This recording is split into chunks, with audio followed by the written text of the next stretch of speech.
Magandang araw Pilipinas, magandang araw lalawigan ng Marinduque. Maligayang pakikinig sa Tinig ng Bayan!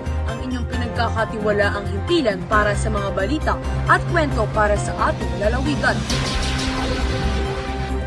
Kasabay ng pagpapatupad ng 2026 budget, muling naglulutungan ang mga isyong matagal nang ipinubunto ni Cayetano. Chloe, nasa pagpapatupad na ang 6.793 trilyong piso 2026 national budget ayon kay Senate Minority Leader Alan Peter Cayetano. Hindi lang papel ang basihan ng magandang budget, kundi ang bunga nito sa bansa. Binibigyan din niya ang mga isyu na matagal nang pinupunto tulad ng rural development, institusyon ng bata at suporta sa mga lokal na pamahalaan. Tama yan, Matea. Bagamat may positibong hakbang tulad ng veto sa 92.5 bilyong piso ang program appropriations. Sinabi ni Cayetano na hindi pa rin ito game changer na budget. Binanggit din niya na hindi pantay ang paglalagay ng pondo sa development spending.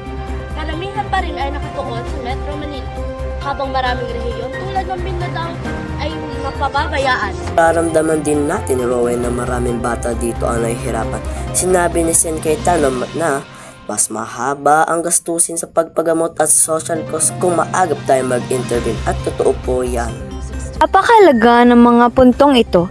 Sinabi rin ni Cayetano na ipagpapatuloy ng mandatory bayok na bantayan ang pagpapatupad ng budget para tiyakin na ang reforma ay mauwi sa tunay na pagbabago sa buhay ng mga Pilipino. At yun po ang mga nagbabagang balita at talakayan ngayong araw. Muli ako si Matea Oliva, kasama si Tristania, Chloe Ricamata, Rowan Rodin at Liana Divamonte. Nagbabalita at nagpapasalamat sa inyong pagtutok sa Tinig ng Bayan. Magandang araw sa inyong lahat. Hanggang sa muli.